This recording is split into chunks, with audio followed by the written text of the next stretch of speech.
I'd like to welcome everyone to our Bible study today. Today is the last day that we will be doing the Bible study based on the Abingdon Press Sunday school material that is going to be for spring of 2022. Today our last lesson comes from 2 Corinthians, the 9th chapter. What I'd like to do in the session today, the first session, is talk about Paul and the Corinthian letters as they are first, sort of in a general way. And then later in the week, I'd like to get to the specific text that we have here, 2 Corinthians chapter 9. And so we begin. The Corinthian church, as Paul was one of its initial leaders. He may have founded it, he may not have. There's some controversy about that. But he certainly was a leader there, and they took a lot of their cues, that is, the congregation took a lot of their cues from Paul. This church included merchants and tradespeople. It had poor day laborers. It also had some slaves involved in the congregation. So in terms of sociology, there were all kinds of different people that were involved in this particular church. One of the ways that the church started at the very beginning was that they would meet in people's homes. These were churches that were called house churches, and in fact it was an old way of doing church that has suddenly in the last 20 years or so made a big comeback in some American cities where people would live in a house and that house would function as a church. In other words, they would have worship from time to time, they would take communion, they would do service projects, they would have study time together, prayer time together, meditation time together, and it would be a house church. There are several of them in the Dallas-Fort Worth area, and it's an interesting concept and goes all the way back to a church like we have in Corinth. In Paul's letters to Corinth, and let me say that scholars are all over the place on this issue. There's some people that say Paul wrote 1 Corinthians and then he wrote 2 Corinthians. Very few people believe that.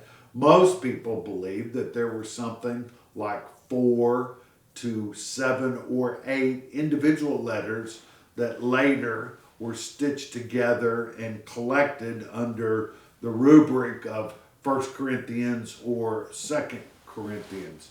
And so in these multiple letters that we now see as 2, 1st and 2nd Corinthians, what we know is that Paul has 2 primary principles that he hammers on and on about. One is the cross and the resurrection of Jesus.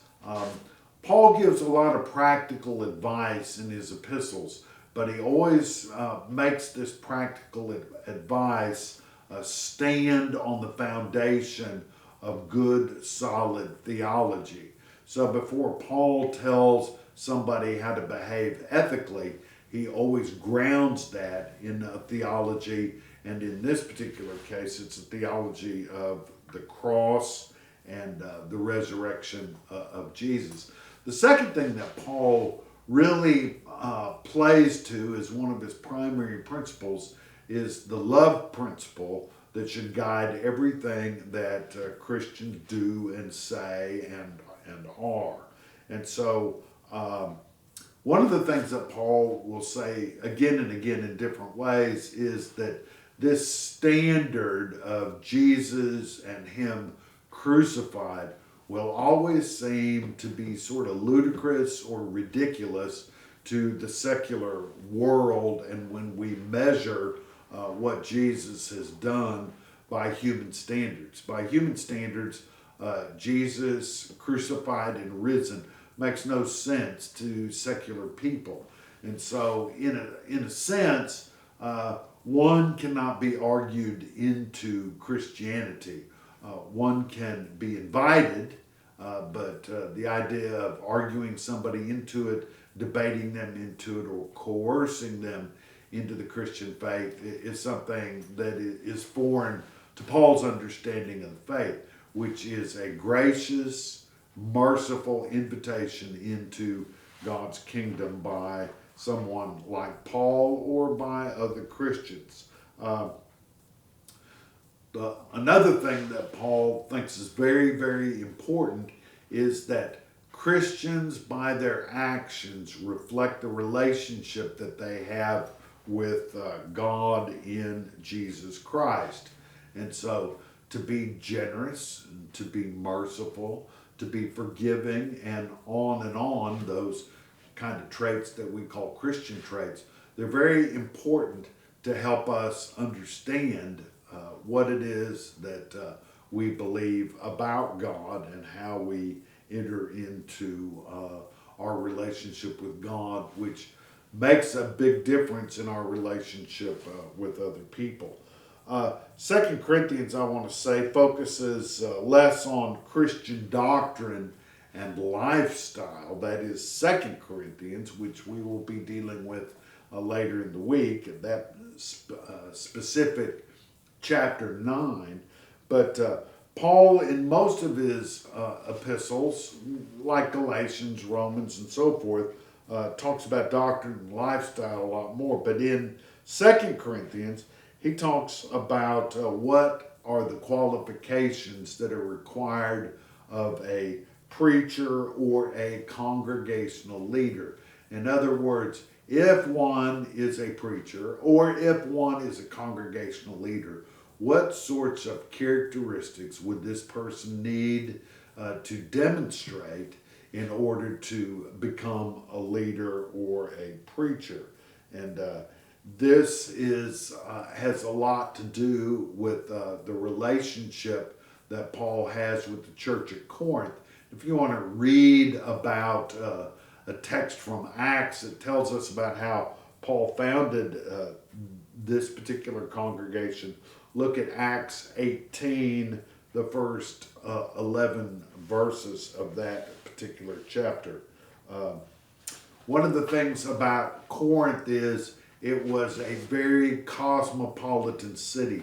One could say that it's like a New York or a San Francisco or a New Orleans.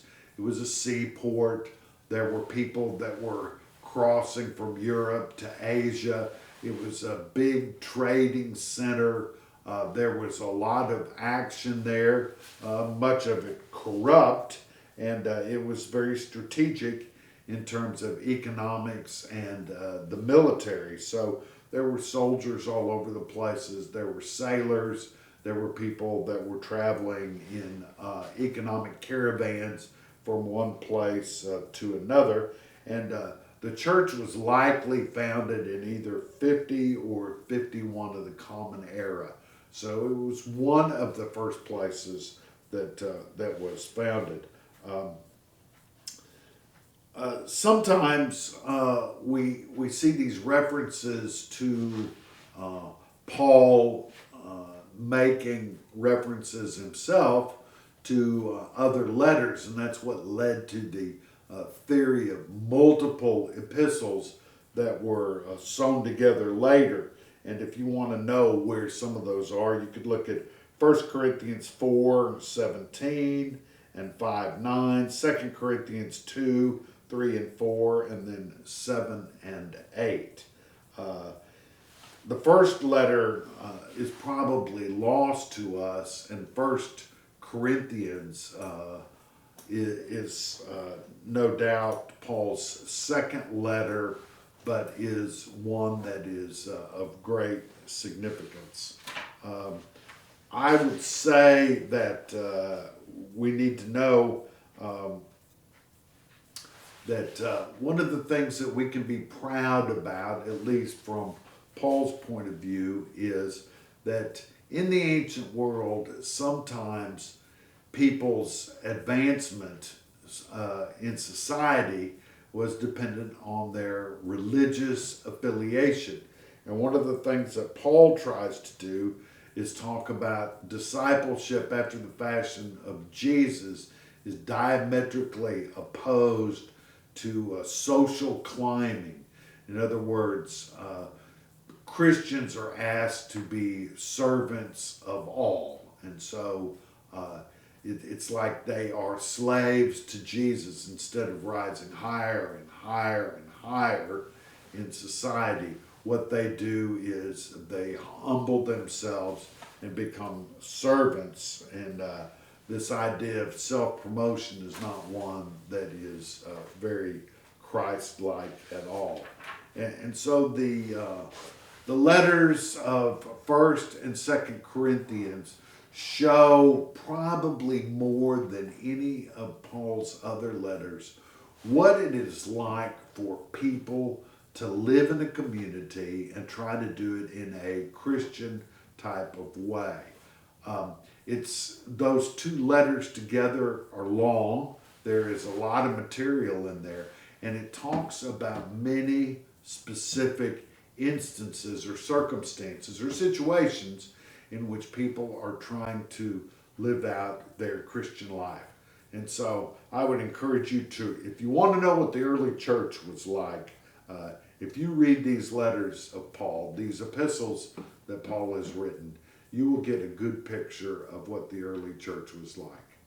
Thank you for being with us today, and I look forward to seeing you when we look at the text of 2 Corinthians 9, and we do so in depth.